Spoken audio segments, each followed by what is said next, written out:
Foundations of Mathematics for Elementary Teachers. An in-service program designed to provide background for the improvement of instruction in mathematics in the elementary schools. Prepared by E. Glenadine Gibb and Augusta Schurer, members of the Department of Mathematics, State College of Iowa in Cedar Falls. Your instructor, Glenadine Gibb.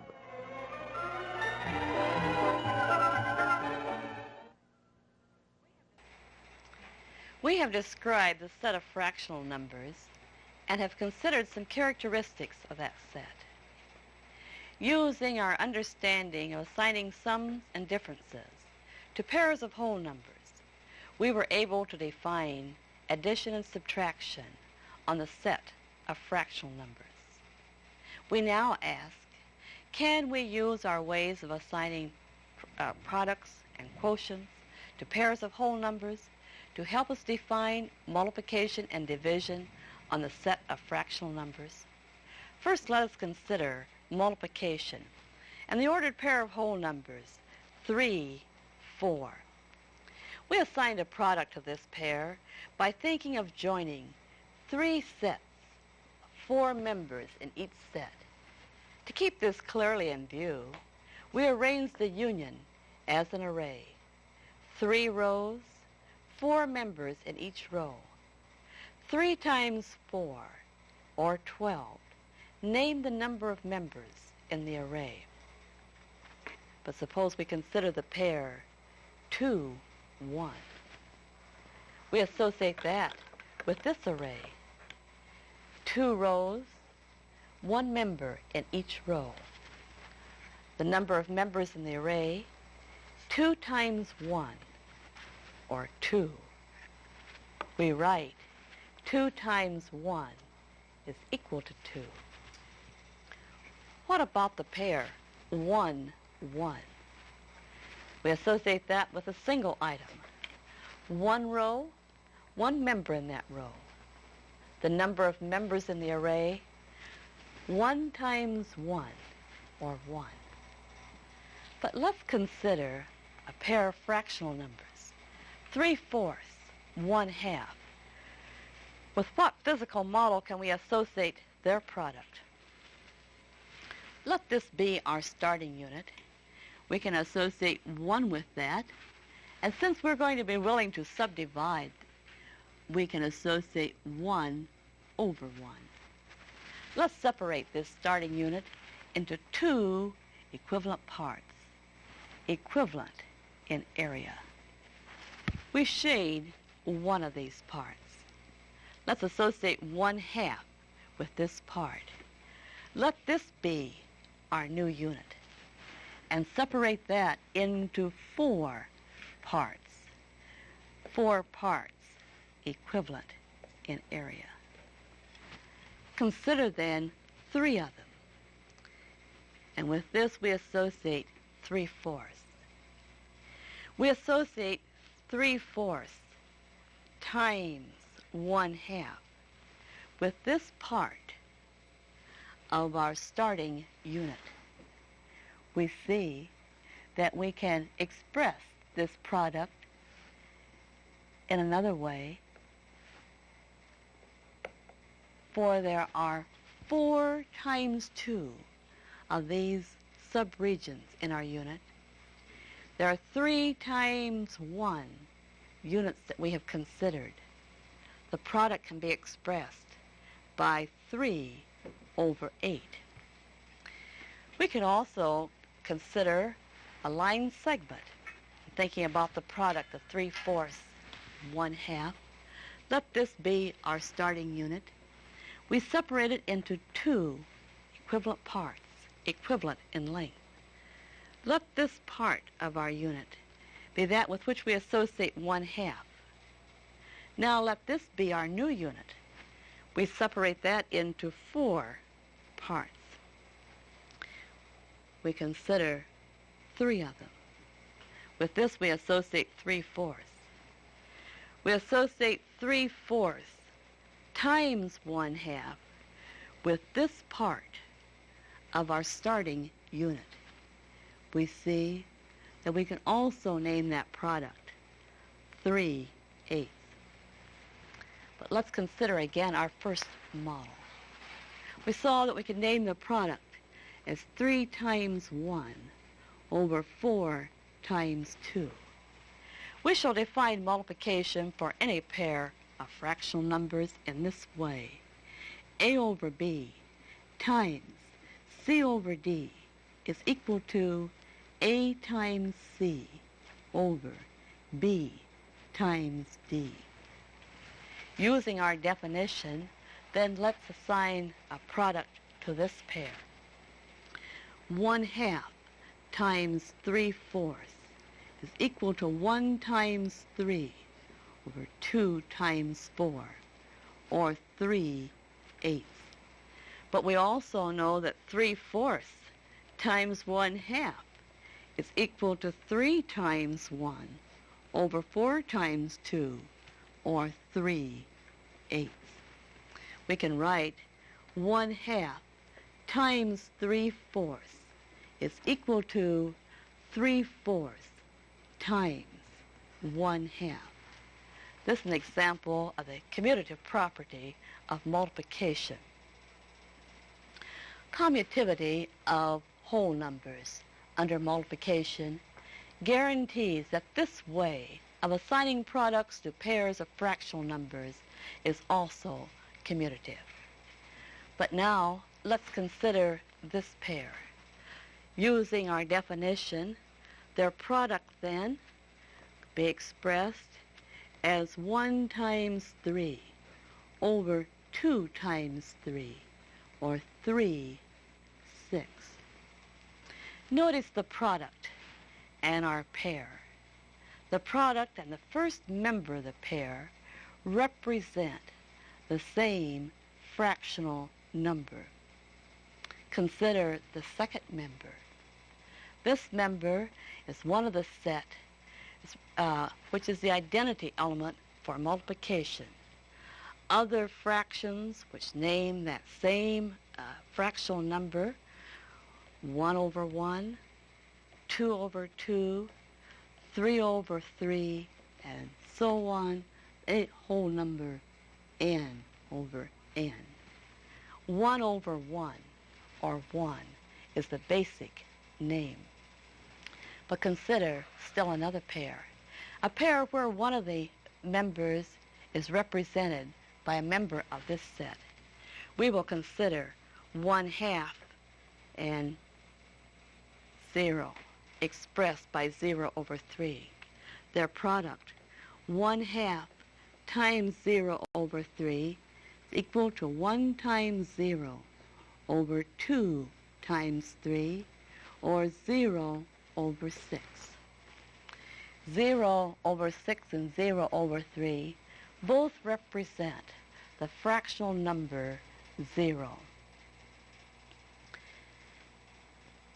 If one of the numbers is 0, then the product is 0.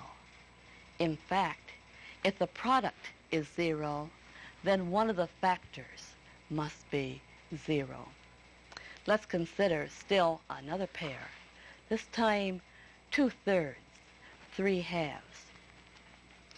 Their product, 2/3 times 3/2, 2 times 3 over 3 times 2, or 6 over 6. The identity element for multiplication.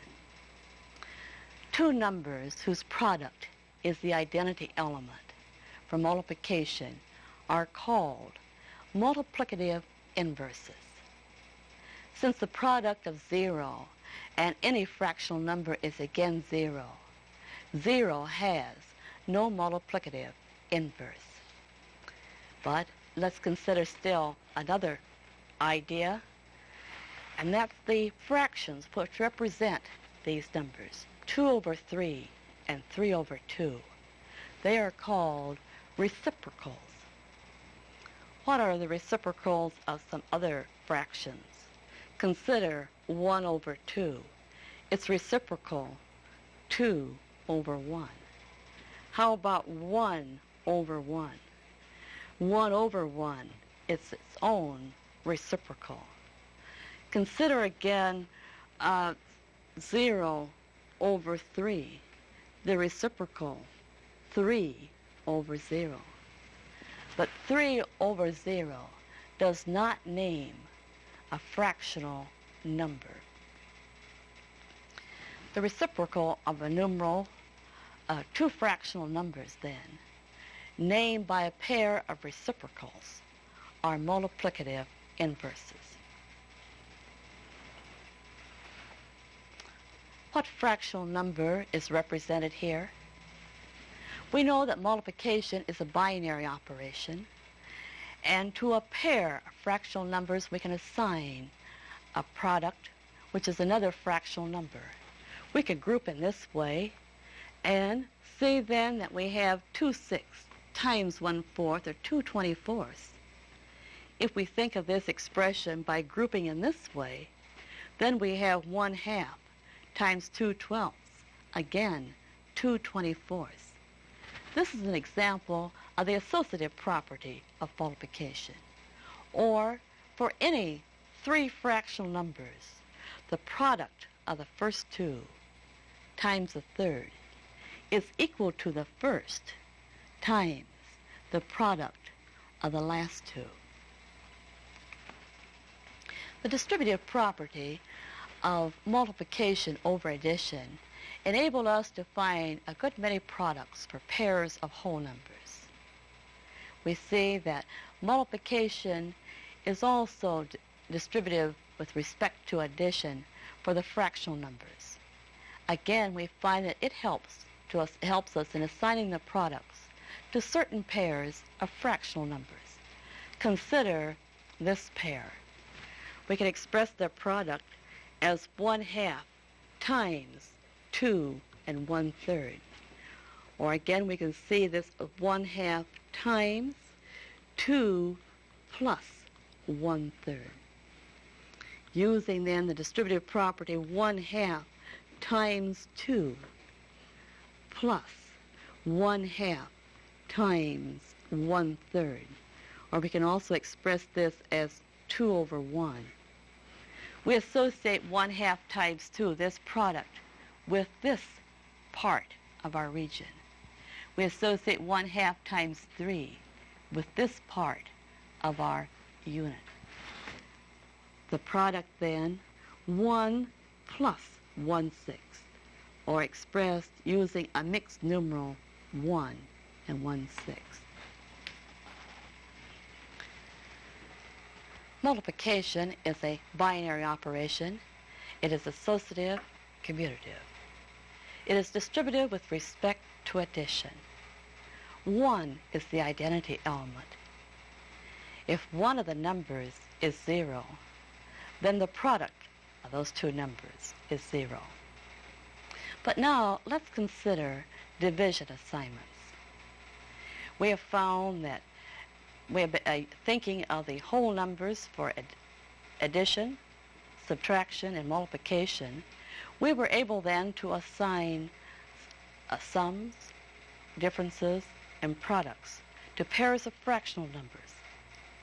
Can we use our concept of division for whole numbers in helping us assign quotients to pairs of fractional numbers? Let us see. Again, we recall a pair of whole numbers, 6, 2. We associated this pair with the idea of their quotient as 6 divided by 2. 6 with a starting set, and such that we want to separate this set into subsets. 2 members in each set.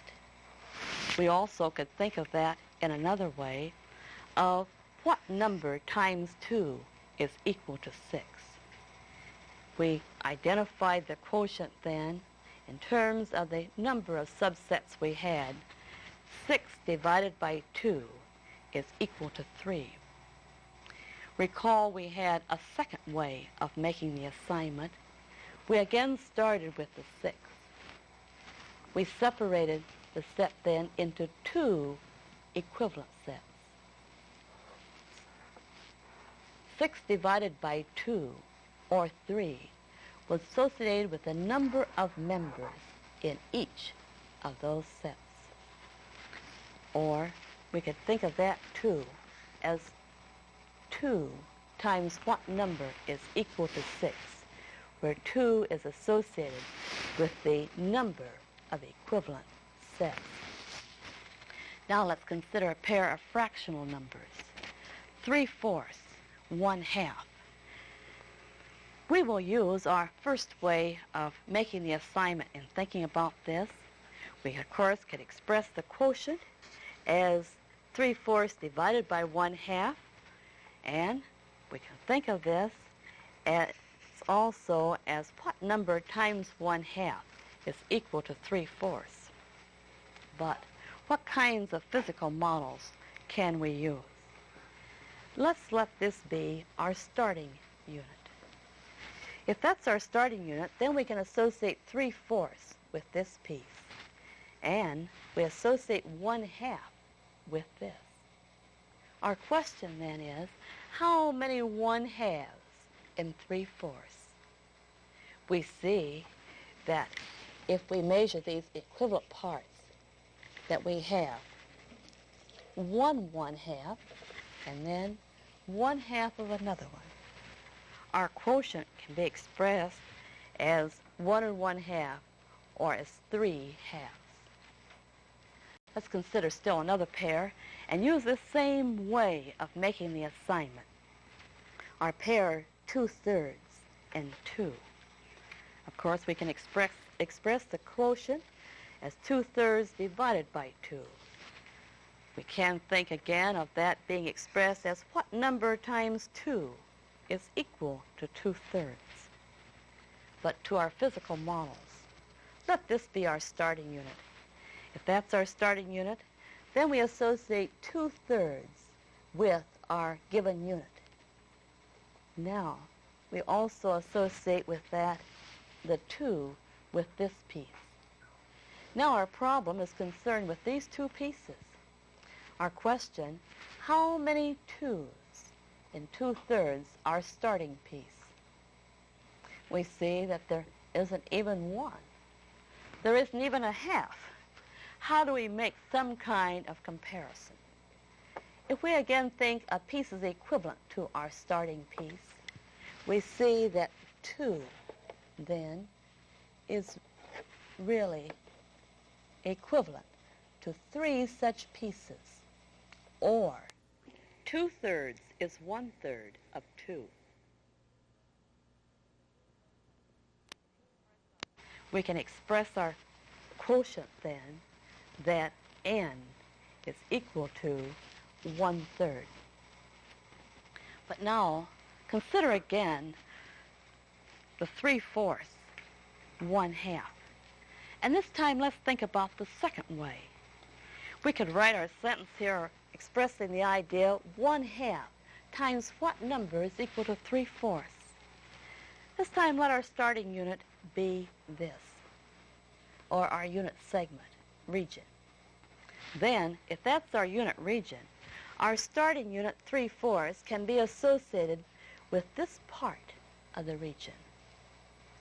Now as we see that this part really represents 1/2 of our number, we need a region equivalent to that.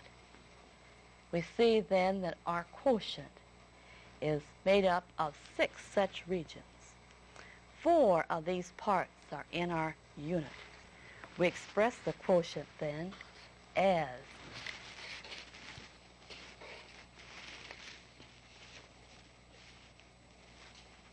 n equal to 3 times 2 over 4, or 6/4. The basic name for the fractional number 6/4 is 3/2. Consider this method now with our other pair, 2/3 and 2. We express the problem using the second way. 2 times what number is equal to 2/3? Let this be our unit. If that's our unit, then we associate 2/3 with this part, of our unit. This represents 2 of our number. We then can find our quotient by associating it with 1/2 of this part. We see that it's 2/6, and we can write this in this way, or the basic fraction representing that fractional number, 1/3. Let's consider still another pair. This time we will use 3/4, 2/3, but let's use our second way of making the assignment. Of course, we can express the quotient in this way.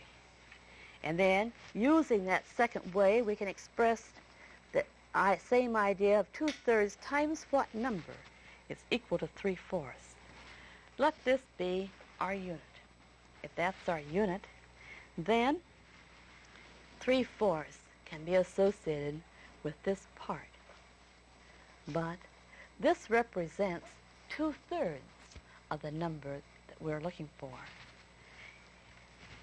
We then can think of separating this into 2 parts. 3 such parts is associated with n. We see here then that 3 times 3 parts associated with the numerator of our fractional number, 4 times 2 with our denominator or our unit.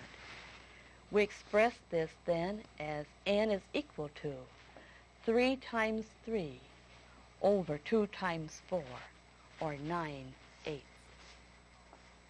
Recall earlier in our discussion that we made 2 observations. One, that the product of 2 numbers, if one was the identity element, or 1, then the product was the same as the other number. Also, we observed that the product of 2 fractional numbers named by reciprocals was the identity element. Let us use those as we think about assigning a way of finding a product for any fractional number. First, let us consider our 3/4, 1/2. We can express their quotient as 3/4 divided by 1/2 is equal to n. And again, we can write this as n times 1/2 is equal to 3/4. We know that we could also make this statement for any number times 1, the product is still the same. We can replace 1 here by the product of a number and its multiplicative inverse. Then n times 1/2 is equal to 3/4, and let's select 2 and its multiplicative inverse, 1/2. Clearly we see then that n must be equal to 3/4 times 2.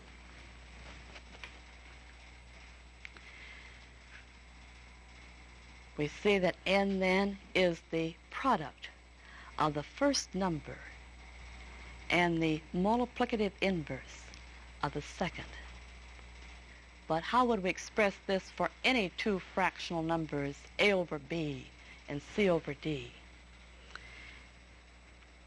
The quotient, a over b, divided by c over d, can be expressed in this way, or can be expressed as the first number times the multiplicative inverse of the second, or as a times d over b times c. Note, however, that these 2 numbers must name fractions, must name fractional numbers. In other words, b and d cannot be 0. Also, c cannot be 0. Once again, we have agreed not to divide by 0. What can we say about the products and quotients for pairs of numbers represented by members of this set? Under addition and subtraction, we found that this set behaved exactly as their whole number counterparts did. What about multiplication and division? Let's select 2 members from this set. Consider 2 and 4. Product as whole numbers, 2 times 4, 8. Fractional numbers, as we might expect, 8. Again, we have consider division. 6 divided by 2, 3. Our fractional numbers, 6 divided by 2, or 6 times 1/2, 6 halves. 2 divided by 6. We cannot make an assignment. Yet, we see that if we consider the fractional numbers, 2 divided by 6 equal to 2 times 1/6 equal to 2/6, that we can make an assignment. Again, for addition, subtraction, and multiplication, the set of numbers represented here behave exactly like their counterparts for the whole numbers. However, for division, we find that we can make an assignment for pairs of fractional numbers, provided, of course, that we do not divide by 0.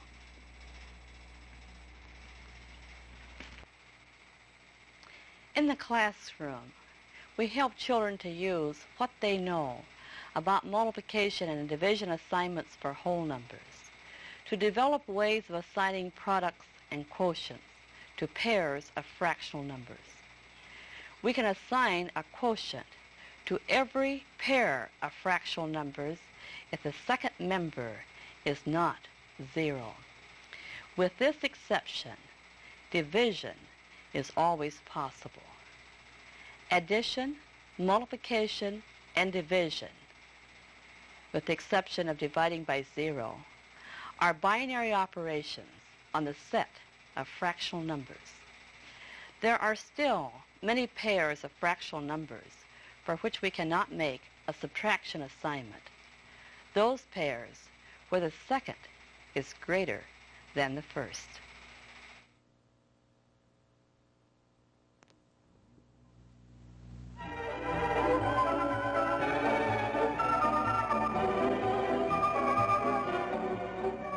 Foundations of Mathematics for Elementary Teachers has been presented by State College of Iowa under a grant from the National Science Foundation and prepared by E. Glenadine Gibb and Augusta Schurer, assisted by E.W. Hamilton and Diane Baum. The program was produced and directed by Robert Gabler and recorded at KDPS in Des Moines, Iowa.